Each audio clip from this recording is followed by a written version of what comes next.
Tesla is pretty boring, to be honest. My husband and I did a test drive some days ago. There's not a lot happening in the car. It's very minimalist. The interior of the design is very clean. The screen is explanatory. Like, I just enjoyed the boringness. Is there a word called boringness? Let's not lie, let's not steal. I love the Tesla. I like the fact that it's simple and it's easy to use. The car just works. Like, there's no drama. There's not a lot of things happening on the dashboard. You have lots of storage. You don't have so many confusing things. You have a few buttons on the wheel and it's just simple to use. So actually what brought us to the Tesla test drive was because I got into an Uber some weeks ago. It was an Ioniq 5. It was an EV as well. The Uber driver literally sold the car to us because he kept telling us it's a great car, it's the best EV in 2023, it's amazing. I mean, from the outside the car looked really nice. I was already tripping for the car from the outside before we got into the Uber, and the guy started telling us he drives a lot of miles before he gets charged, this is that. So we said, okay, let's go and test drive the car because there's literally a Hyundai dealership close to the house. So we decided to go check it out. So we did a drive. It was pretty okay, like not a lot of drama. But if I were to compare the simplicity with Tesla, 100% Tesla, because Tesla is just so simple to use. And I don't know what it was, but like after driving the Ioniq 5, coming out, I looked at the car again and I was like, why was I so impressed? It was just okay. There was nothing so crazy about the car. Just drove the Ioniq 5 test drive. It's a pretty okay car. I had a lot of time, but I don't know how I feel now. I just feel like, okay, I need something else to impress me. And the interesting thing is that the Ioniq 5 is actually even way more expensive than the Tesla Model 3. And of course, the Ioniq 5 is an SUV, so that makes sense. The Model 3 is just a sedan car. But it's really spacious. Sales guy showed us some instructions on how to drive the car. We got on the road. First thing I noticed about the car was I was hot because there's a glass roof ceiling or glass ceiling, whatever that top part of the car is called. And because of that part, it was parked outside because it's a demo car, so it was quite hot when we got in. But after a few minutes of turning on the AC with the Tesla screen, I don't know what that is called, but they share a screen by the steering. After a few minutes of turning that on, the car got cool. So before we drove, we tested like the lights, the dashboard to be sure that everything is working fine. And so we drove to a mall close to the place.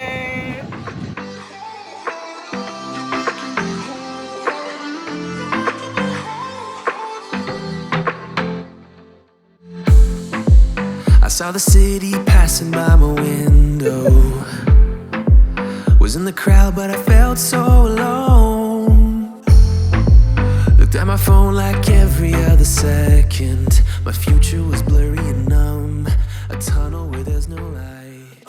Then you came and sat right next to me. Your eyes, they glowed and filled me up.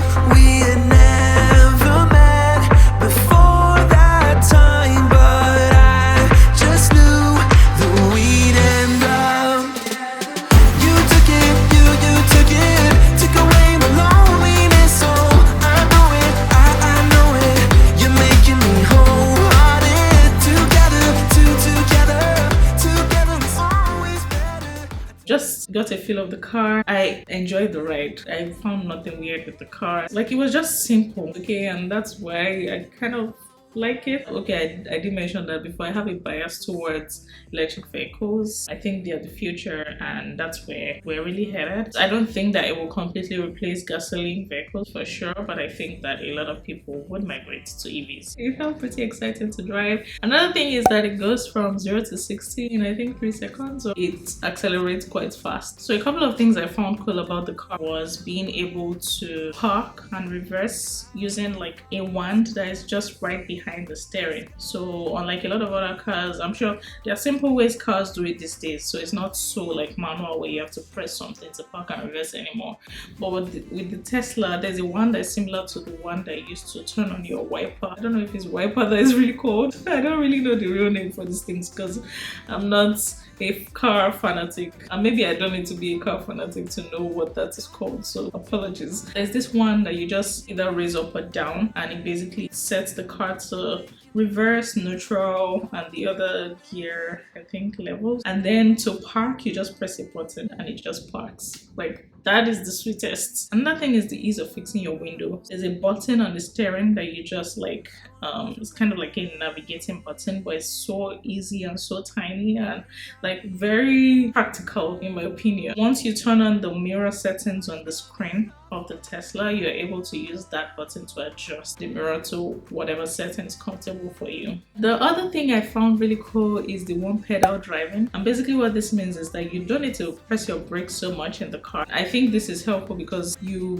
don't necessarily change your brakes that often as a gasoline car, so you can literally only be pressing your accelerator all through the drive. Another interesting thing I noticed was that in the car, I don't know if this happens with most cars, as you can probably tell I'm a bit bush, but I noticed that in the car there's a camera, so you can see a lot of things around you. So for example, if you're in a parking lot and there are 4 cars to your left, you see the 4 cars. The coolest part of driving a Tesla has to be Tesla Vision. Let me show you. You can detect the color of street lights, the cars in front of you, next to you. You can even detect this pedestrian here. Check it out. And it even can detect the difference between a sedan. And so without even looking outside the car, you will get a sense of what is going on around the car. Another thing I loved, of course, it cost a lot of heat, but the glass roof just looked nice. It was a vibe. Of course, everybody knows Tesla is an EV, no need for gas. It's cool to just be able to like park the car and charge it, probably watch Netflix, which I forgot to mention is another thing you can do. Watch Netflix, watch YouTube on the Tesla screen while your car is charging. I think that comes at a fee, $9.99 per month. And another thing is that you get a tax credit for driving a Tesla. So if you buy a new Tesla, finance a new Tesla, lease a new Tesla, you get a tax credit from the government. I don't know if this applies to leases too, but I know it applies to financing and buying. Please correct me if I'm wrong and you know more about this. For example, in the US, I think it's about $7,500. For some people, they have both federal and provincial tax credits that they get. In Canada, it's $5,000 from the government. Unfortunately, in some provinces like BC, side I think you have to be earning less than 100k to benefit from those tax credits. If you're interested in getting a Tesla, just make sure that this applies to you. Of course, that's if that's important to you.